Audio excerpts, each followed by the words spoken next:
चले भाई, सोमवार की सुबह और एक बहुत इंपॉर्टेंट ट्रेडिंग सेशन हमारे सामने खड़ा है, जिस आउटकम का बाजार को बहुत लंबे समय से बेसब्री से इंतजार था और काफी नर्वसनेस आई थी। वो 7 फेज के इलेक्शंस, चुनाव का प्रोसेस, वो प्रक्रिया शनिवार को खत्म हुई और शाम को आए वो एग्जिट पोल के आंकड़े। तब जाकर कुछ क्लैरिटी आई। वो कंफ्यूजन अगर रह रहा था सबके जहन में, दूर होता हुआ नजर आया।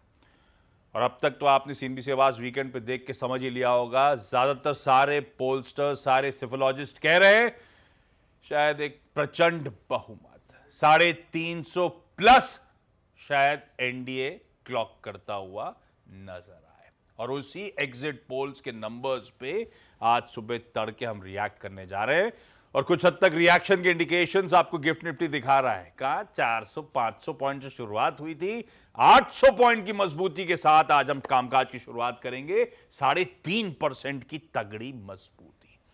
और ऐसे इंपॉर्टेंट दिन मदद करने के लिए सीएनबीसी आवाज का पूरा एडिटोरियल पैनल आपको आपकी स्क्रीन पे नजर आएगा। अनुज से समझेंगे क्या मायने हैं इस तरह की जीत के।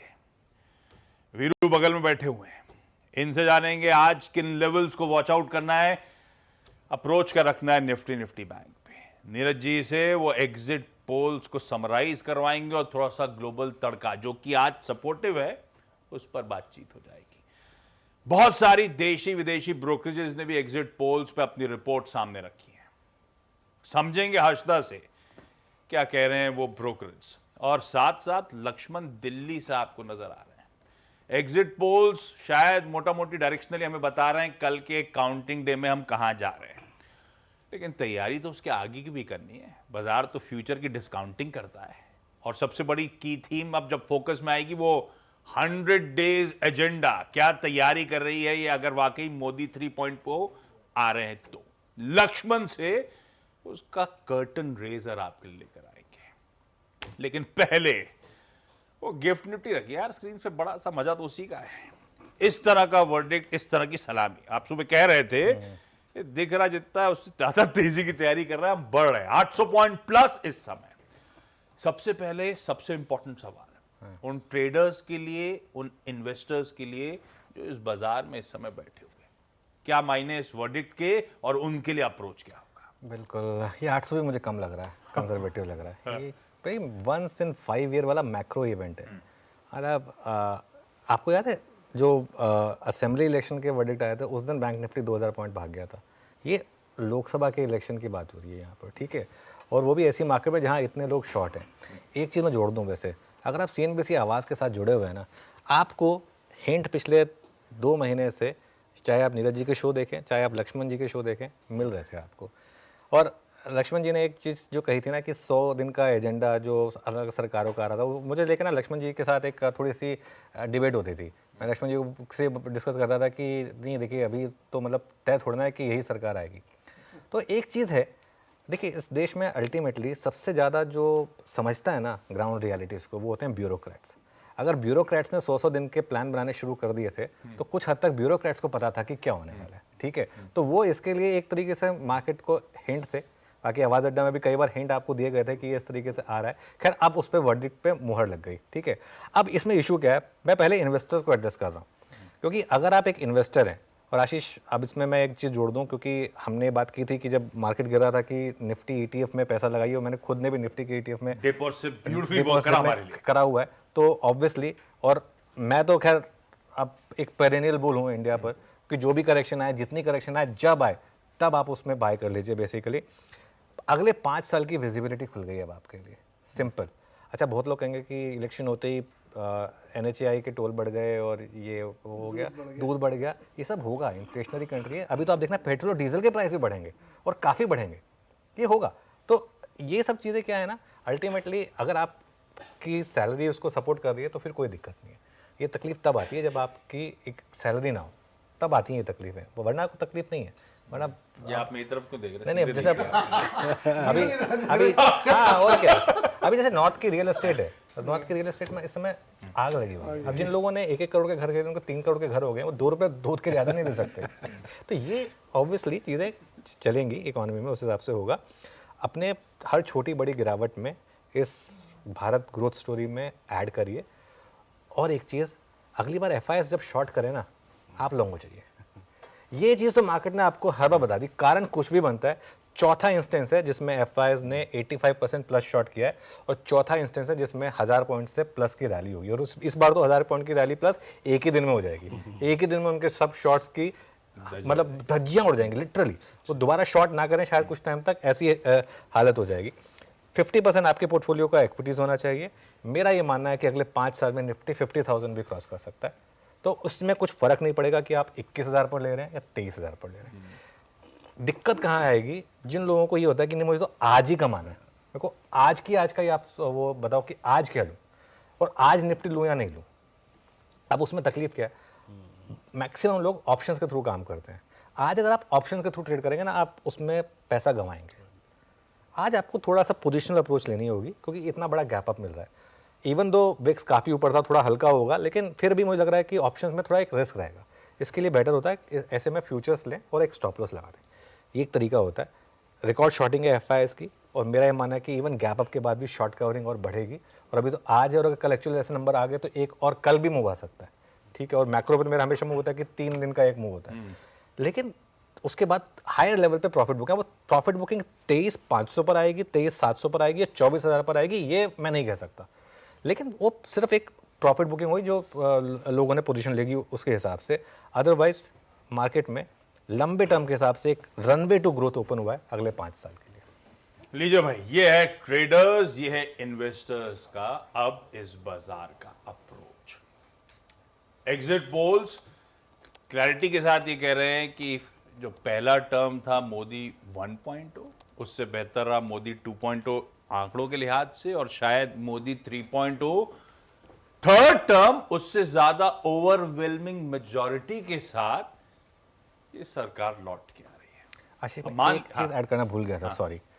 आप इकोनॉमी के नंबर्स देखिए, GDP और GST के। आई थिंक हम पूरे इसमें उनको डिस्कस करना मतलब भूल गए थे, लेकिन बहुत शानदार नंबर्स हैं इकोनॉमी के। अच्छा, ये नंबर्स कहाँ से आ रहे हैं?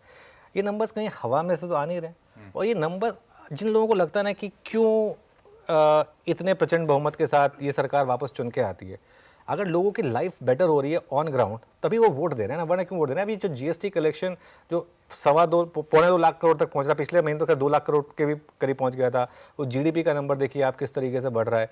ये नंबर्स भी आपको कुछ बता रही है। नंबर्स भी कहीं ना कहीं इस इलेक्शन आउटकम से या परसीव्ड इलेक्शन आउटकम से जुड़े हुए हैं, क्योंकि और यही कारण है ना ये सारे स्टॉक्स इतना चल रहे हैं। अच्छा, हमने डिस्कस किया था फॉर एग्जांपल मजगांव डॉक के नंबर्स या भारत डायनामिक्स के नंबर्स, स्टॉक्स बहुत चले हैं, लेकिन कभी किसी PSU कंपनी ने इस तरीके के नंबर्स डिलीवर कर रहे हैं जिस तरीके के नंबर्स डिलीवर कर रहे हैं, तो वो सब आंकड़ों में भी क्लियरली दिखाई दे रहा है। सॉरी, मैं ये ऐड करना भूल गया था। बिल्कुल सही कह रहे हो आप। और जहां तक कंसर्न्स हो सकते हैं टोल वल बढ़ने के, ये एनुअल एक्सरसाइज है, 1 अप्रैल को बढ़ाए जाते हैं।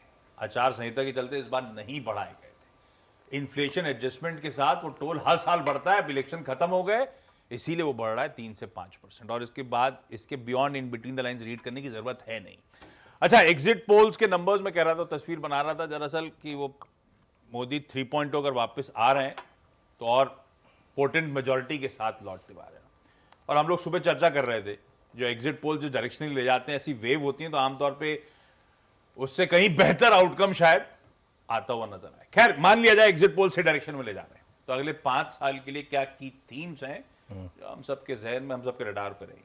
देखिए, ऑब्वियसली वही स्टॉक्स जो अब तक लीड करते हैं, क्योंकि बुल मार्केट के लीडर्स इतनी आसानी से चेंज नहीं होते। इस बुल मार्केट के लीडर्स हैं PSUs, defence, railway, economy, manufacturing, ये सब।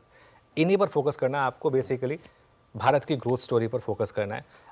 अगर आप ये मान रहे हैं कि 2047 तक हम डेवलप्ड कंट्री बनने वाले हैं, तो अगले 5 से 10 साल में मार्केट के गेंस हमेशा फ्रंट लोडेड होते हैं। जब भी कोई देश डेवलपिंग देश से डेवलप देश बनता है, आप हिस्ट्री उठा के देख लीजिए US की, हिस्ट्री उठा के देख लीजिए जापान की, हिस्ट्री उठा के देख लीजिए यूरोप की डेवलप्ड मार्केट्स की। जब भी डेवलपिंग टू डेवलप कंट्री बनते हैं, पहले 10 साल में सबसे ज़्यादा गेंस आते हैं। तो ये वही फेज से हम जा रहे हैं। उसी पर 75% पोर्टफोलियो आपका होना चाहिए इस समय डोमेस्टिक इकोनॉमी से जुड़े हुए स्टॉक्स में, उस पर फोकस करें। अब उसमें आप कुछ देर में जब हम बिग स्टॉक्स और बिग थीम्स डिस्कस करेंगे, उसमें हम इंडिविजुअल स्टॉक्स पर भी आ जाएंगे। लेकिन जैसे PSUs, real estate, pharma, cement, defence और रेलवे। बाकी 25% आप थोड़ा सा आईटी, फार्मा और मेटल्स रखें अपने आप को हेज करने के लिए, प्लस बीच बीच में जो ग्लोबल रैलीज आएंगी उनमें पार्टिसिपेट करने के लिए। उसके अलावा infra, capital goods, construction, autos, FMCG, ये कुछ सेक्टर्स होंगे, कुछ पॉकेट्स होंगी जहाँ पर आपको फोकस करना है। और एक चीज़, इस मार्केट में अगर आप बहुत ही अनलकी होंगे ना, तभी आप पैसा गंवाएंगे एज एन इन्वेस्टर, ठीक है ना। या आपके अंदर एक बहुत ज़्यादा कुछ एक ये होगी कि मैं ख़राब शेयर लेकर ही उसको 10 बैगर बनाऊंगा। अगर तो आपके अंदर ये वो नहीं है, और अगर आप एक 15-16% कैगर से खुश हैं, और 15-16% कैगर में मार्केट आपको बहुत पैसा बना के देगी, तो सिंपल अगर आप एक निफ्टी का ETF उठा लेंगे और हर डिप में उसको ऐड करेंगे, उसी से काम हो जाएगा आपका। ये है बाजार का अप्रोच। क्या गजब के वर्डिक्ट सामने, 800 पॉइंट गिफ्ट निफ्टी मजबूती के साथ। लेकिन एक चीज थोड़ा सा अज्यूम कर लेते हैं कि आप लोगों ने वीकेंड पे देखा होगा, सबको पता है, सॉरी इस अजम्पशन के साथ में चल रहा था, पर आई एम श्योर सबको पता ही होगा, जो बाजार में एक्टिव है उसने जरूर वीकेंड पे चैनल देखा होगा और समझ लिया होगा एग्जिट पोल्स क्या रुझान दे रहे हैं। लेकिन थोड़ा सा समराइज कर लिया जाए। सुबह सुबह थोड़ी सी नर्वसनेस आई थी, 7 फेज थे, कई इंटरेस्टिंग यूट्यूबर्स ने कुछ अलग अलग प्रेडिक्शंस करे तो उसकी नर्वसनेस क्रीपन हुई होगी, पर वो एग्जिट पोल दरअसल क्या कह रहे हैं और आपका आकलन क्या है? देखिए, नंबर्स तो सब लोग देख ही रहे हैं, वो प्लेट दिखा दीजिएगा स्क्रीन पे 2 दिनों से। अब मैं बात वहाँ से शुरू करूँगा जो अनुज कह रहे थे कि ये आलू, प्याज, टमाटर और 2 रुपये पेट्रोल डीजल पर वर्डिक्ट नहीं है। जो लोग इसको समझते हैं वो अपने चश्मे का नंबर बदलवा लें। ये मोदी के 3rd टर्म का वर्डिक्ट है, जहाँ पे 25 साल की प्लानिंग हो रही है। अगर ऐसा होता तो 14 के बाद से लेकर के 24 तक 15 इलेक्शन नहीं जीतते वो, और कांग्रेस का ऑफर इससे बेटर था, वो जीत जाते, नहीं जीतते वो दिख रहे हैं। इसलिए इसको डिफरेंटली देखने की ज़रूरत है, और जब और हर बार 10% बढ़ के सीट आ रही हैं तो इसको और डिफरेंटली देखने की ज़रूरत है। जो अनुज ने कहा ना कि ग्राउंड पे चीज़ें बदली, मैं आपको एक छोटा लेटेस्ट एग्जांपल देता हूँ, एकदम ताज़ा। इस महीने में अभी 7 दिन पहले दिल्ली में बिजली शूट आउट कर गई थी, इतना ज़्यादा कंजम्पशन हुआ। तो बिजली एक ऐसी चीज़ है जिसको आप स्टोर नहीं कर सकते, प्रोड्यूस होगी और कंज्यूम होगी। कंज्यूम हो रही मतलब एक्टिविटीज़ हो रही हैं, इसलिए आपको जीडीपी का नंबर दिख रहा है, इसलिए आपको जीएसटी का नंबर दिख रहा है, इसलिए आपको टोल के नंबर दिख रहे हैं। तो ये जो वर्डिक्ट है ना, इसको कृपा करके मोदी जी का है इस लिहाज से मत समझिए, इसलिए समझिए कि उन्होंने देश को इस समय कहाँ पहुँचाया है और लोग उसको लाइक करके ये वर्डिक्ट दे रहे हैं। इसीलिए नंबर सिर्फ नहीं बढ़ रहे हैं उनके, मैसिव वोट काउंट बढ़ रहे हैं, रिकॉर्ड विक्ट्री हो रही, जहां वो 40,000 जीते तो वहां आप 4 लाख से जीत रहे हैं, नया ग्राउंड कवर कर रहे हैं। तो इसलिए इस वर्डिक्ट को थोड़ा मार्केट के लोगों को डिफरेंटली देखना चाहिए। आपने यूट्यूबर्स की बात की है, तो वो एक नैरेटिव पिछले 40-45 दिन चलाया गया, और वो इतना ज़बरदस्त था कि जो मिडिल क्लास वोकल व्यक्ति है वो सिर्फ वही देखता है यूट्यूब, तो उसको लगा कि इस बार तो 230 भी नहीं आएंगी। और एक बहुत बड़े अर्सवाइल पोलस्टर ने तो घोषणा कर दी थी कि 230 से ऊपर मैं देख ही नहीं पा रहा हूँ। अब पता नहीं वो कैसे क्या देखेंगे कल लेकिन कहने का सेंस ये है कि जब भी आप इन तरह की चीज़ों को देखें ना, पॉलिटिक्स को खास तौर पे, तो अपने को स्टेप बैक करिए और ठंडे दिमाग से सोचिए कि 13 जनवरी को जब राम मंदिर का उद्घाटन हुआ था, उससे लेकर के आज तक ज़मीन पे क्या बदला है। तो ये वर्डिक्ट सिर्फ मोदी जी के अपने विज़न और राम मंदिर का है, ये आलू प्याज कांदा के भाव का नहीं है। ये वाकई अगर वर्डिक्ट कल सामने आता है, कल एक्चुअल काउंटिंग डे के दिन इसी तरह के रुझान देखने को मिलते हैं, तो इसकी एक और हाईलाइट है बाजार वालों के लिए, ये गुड इकोनॉमिक्स है जो जीत रही है वर्सेस फ्रीबीज। क्या नहीं डोल आउट करा ऑपोजिशन। ये अनुज अपने आप में हिस्ट्री क्रिएट होगी एब्सोल्युटली कि बीजेपी के मैनिफेस्टो में एक फ्रीबी नहीं दी गई इस बार, और सामने वाले ने इतने बड़े ऑफर दिए हैं कि 8,500 रुपए हर महीने आएंगे। मैं तो मजाक में कहता था स्कूटी खरीद लो, EMI हो जाएगी। नहीं देखिए, और वो नहीं आ रहा है। क्या होता है ना, मैं आपको बताता हूँ, लोगों के अंदर ना एक सेल्फ रिस्पेक्ट नाम की चीज़ होती है। एग्जैक्टली मैं आपको बता रहा हूँ, खैर ये महाराष्ट्र में थोड़ी ज़्यादा होती है, वैसे पूरे देश में होती है। एक थोड़ा सा एक जो आपका वर्किंग क्लास भी है ना, वो काम करेगा अच्छे से, मतलब अगर आपको पैसे देगा अच्छे से काम करेगा। ऐसे नहीं है कि उसको फ्री में कुछ नहीं चाहिए। लोग चाहते हैं कि जैसे आज की डेट में even in this market also, आप देखिए मार्केट में चेंज क्या है पिछले 3 साल में। लोग ये नहीं चाहते कि कौन सा स्टॉक चलेगा, वो कुछ लोग वो भी चाहते हैं, लेकिन ज़्यादातर लोग ये जानना चाहते हैं कि क्यों चलेगा, और ज़्यादातर लोग ये जानना चाहते हैं कि क्यों, मतलब सीखना चाहते हैं। तो ऐसे ही मार्केट में ये लोग चाहते हैं कि थोड़ा सा आपको पैसा फ्री में ना बांटा जाए, आपको उसके लिए काम करना पड़े, आपके काम का पैसा मिले। बेसिकली बात ये है, फ्री का पैसा नहीं चाहिए, काम का पैसा मिले। एक चीज़ मैं जोड़ दूँ इसमें, और ये मैं थोड़ा सा कहूँगा कि अब खैर बात होती है यूट्यूबर्स वगैरह की, एक होता है कि आपका व्यू होता है उसकी वजह से आप कुछ कह रहे हैं, एक होता है आपको वाकई में कुछ दिख रहा है इसके लिए आप कह रहे हैं, ठीक है ना। अगर आपको वाकई में कुछ दिख रहा है और अगर आप अगेंस्ट भी हैं तो कोई सेंस नहीं है, लेकिन सिर्फ आपका व्यू क्योंकि आप चाहते हैं कि नहीं वो कोई इनकम्बेंट हारे और उसके लिए आप बोलें, वो आप अपने व्यूअर के साथ जो आपके साथ एक जुड़ा हुआ है उसके साथ आप एक अन्याय कर रहे हैं, ठीक है ना।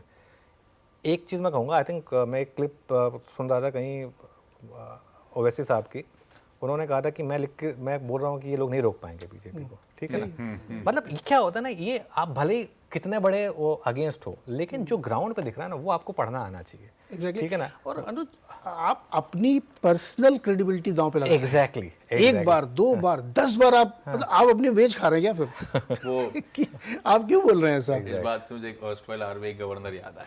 खैर ये नहीं क्या याद है? नहीं, कुछ नहीं याद है। Let it be. खैर ये अर्सवाइल आरबीआई गवर्नर की भी जहां तक बात है उसमें भी, और वो ऐसा नहीं है कि वो जस्ट बिकॉज उनका पॉलिटिकल व्यू कुछ अलग है उसकी वजह से हम उनको ये माने कि उनको कुछ पता नहीं है, ठीक है। जैसे मैं एक चीज़ बोलता हूँ, फॉर एग्जांपल बहुत एक्टर्स हैं जिन्होंने एक व्यू लिया है, एक साइड का व्यू लिया है, एक तरफ का व्यू लिया है, ठीक है। अब आप उनको, अब जैसे आप ये नहीं कह सकते कि कंगना रनौत खराब एक्ट्रेस है जस्ट बिकॉज वो बीजेपी से है, इसके लिए वो एक बेहतरीन एक्ट्रेस है। आप ये कह सकते हैं कि इतनी बेहतरीन एक्ट्रेस ने मतलब कोई और पार्टी जो मैं नहीं चाहता था उसको ज्वाइन किया तो आपको दुख है, आप ये चीज़ कह सकते हैं। अब जैसे रघुराम राजन है, अब रघुराम राजन के लिए जो मैं बात कहता हूँ, हमेशा कहता रहूँगा, मैं उनकी बहुत रिस्पेक्ट करता हूँ, ठीक है। लेकिन एक चीज़ अब उनके व्यू में एक पॉलिटिकल बायस है। उन्होंने साफ खुद बोला है कि मैं राहुल गांधी का बहुत बड़ा फैन हूँ, ठीक है, अच्छी बात है, कोई हो सकते हैं, कुछ भी जरूरत थोड़ा है कि सबको, हर किसी को मोदी का ही फैन होना चाहिए, कोई हो सकता है राहुल गांधी का फैन हो, लेकिन फिर वो ना आपको वो चीज़ क्लियर रखनी चाहिए कि भाई मेरा पॉलिटिकल बायस है। देखिए पॉलिटिकल बायस सबके होते हैं, लेकिन आपको जब आप एक इस चेयर पर बैठ जाते हैं ना उसके बाद आपको न्यूट्रल होना होता है। ये बात मैं एक कहने की कोशिश कर रहा हूँ। बिल्कुल। चलिए ये है एग्जिट पोल। आपने ये नहीं बताया क्या कि 44 से 52 से इस बार फिर बढ़ेगी, कांग्रेस भी तो बढ़ रही है। अब बढ़ेगी ना, वो आप कम बताते से नहीं कम हो 30-40% का गेन होगा। हाँ, वो ये भी ऐसा है ध्यान पूरी रखिए। उम्मीद। ऐसा नहीं है, एक तरफा नहीं है। अच्छा लेकिन एक काम करा जाए, अब थोड़ा मार्केट्स की डिटेलिंग पे है, आज के सेशन के अप्रोच पे है। वीरू के पास जाऊं, निफ्टी बैंक की स्ट्रेटजी समझूं, क्या लेवल्स वॉच आउट करने उस पर बातचीत करूं, उससे पहले आज अच्छा इस बीच दीवान साहब भी आपको आपकी स्क्रीन पर नजर आए। दीवान साहब गुड मॉर्निंग, बस आते हैं आपके पास। इस बीच मार्केट्स का सेटअप कैसा लग रहा है? देखिए सेटअप जो है ना, इसको आपको इस कॉन्टेक्स्ट में लेना होगा कि ये सेटअप जो है वो इस डेटा से पहले का है, तो इसलिए इस पर ज़्यादा टाइम नहीं स्पेंड करूंगा। लेकिन इसको बताना ज़रूरी है क्योंकि फ्राइडे को भी एफआईएस ने बेचा, सॉरी फ्राइडे को थोड़ा सा खरीदा उन्होंने और डीआईएस ने भी खरीदा 1600 करोड़ 2100 करोड़, लेकिन फ्राइडे को भी सेल कर दिया एफआईएस ने। रिकॉर्ड शॉर्टिंग से शुरुआत की थी, उसके बाद 1000 करोड़ और बेच दिया। तो जिन्होंने पहले बेचा वो तो उनको तो गुड लक, और जिन्होंने फ्राइडे को बेचा उनको सुपर गुड लक, ठीक है ना। और खैर स्टॉक फ्यूचर में थोड़ी फिर भी उन्होंने कवरिंग कर ली और 1575 करोड़ निफ्टी फ्यूचर्स में बेचे, और आपके सामने वो नंबर्स आ जाएंगे, मैं ज़्यादा टाइम स्पेंड नहीं करूँगा। शॉर्ट जुड़े 31,233, ठीक है, और लॉन्ग जुड़े करीब 10,664। ये फ्यूचर का ट्रेंड है और अगली लाइन में आपको, अगले पॉइंट में आपको दिख जाएगा लॉन्ग और शॉर्ट। और वो कॉन्ट्रैक्ट के हिसाब से अगर आप देखेंगे तो इस 47,000 वाले लॉन्ग थे, और उस दिन मैंने एक रिक्वेस्ट की थी एफआईएस को कि प्लीज़ आप वापस शॉर्ट हो जाइए तो हमारे लिए अच्छा रहेगा। वो वापस शॉर्ट हुए और 2,97,000 और अब 3,18,000। मेरे ख्याल से अगर आप लॉट साइज़ के हिसाब से भी एडजस्ट कर लेना तो अब ये ऑल टाइम हाई शॉर्ट है, और पुट कॉल रेशो भी 1 पर है। इंडिया विक्स, अब सारा मामला आज इंडिया विक्स का होगा कि आज इंडिया विक्स कूल ऑफ हो रहा है या नहीं हो रहा है, कुछ कल के लिए वो बचा के रख रहा है, इसके ऊपर काफ़ी कुछ डिपेंड करेगा। और नई सीरीज़ की शुरुआत हुई थी तो बैन में भी कोई स्टॉक नहीं है, सेटअप पॉजिटिव है। मैं एक चीज़ ऐड कर देता हूँ, हमने शुरू में की थी लेकिन मैं रिविजिट करना चाहता हूँ। इकोनॉमी के नंबर्स अच्छे आए हैं, जीडीपी और जीएसटी के, उनको भी ना भूलें आप, क्योंकि at the end of the day वो भी एक मार्केट के लिए एक पॉजिटिव ट्रिगर है। सिर्फ एक आज नेगेटिव ट्रिगर है, ऑटो सेल्स थोड़ी सी डिसअपॉइंटिंग है, लेकिन उसको हम बाद में डिस्कस करेंगे। इकोनॉमी के नंबर अच्छे हैं और ग्लोब भी सपोर्टिव है। फ्राइडे को इस साल का सबसे तगड़ा एक दिन का मूव डाउन ने डिलीवर करा, 570 पॉइंट का उछाल था। रख दीजिए जरा यूएस की चाल फ्राइडे की, और साथ साथ आज भी फ्यूचर्स 1/4 मजबूती के साथ ही कामकाज कर रहे हैं। हमारे एग्जिट पोल से ज्यादा उत्साह तो उनको था। हाँ, और ये एफआईएस ने खरीद फ्राइडे को जरूर लिया होगा, लेकिन इस फेज वाइज इलेक्शंस 19 अप्रैल तक अब तक 58,000 करोड़ रुपीस की कैश मार्केट में सेलिंग, $7 बिलियन का माल कैश में बेचा। वायदा में तो पोजीशनिंग अभी वीरू समझा ही देंगे आपको। वीरू, हम 800 पॉइंट का गैप, यानी कि अपन बंद हुए थे 500 पे मोटा मोटी, है ना, तो 22,300 है ना, कितना 23 300 200 के जोन्स को हिट कर रहे हैं। अगर मान लेते हैं इसी तरह की ओपनिंग हो रही है तो क्या लेवल्स वॉच आउट करने हैं, डेटा को देखते हुए अप्रोच क्या बनाया जाए? देखिए, इंस्टीट्यूशनल फिगर्स ने समझा दी यहाँ पे। Record short 3,19,000 contract short.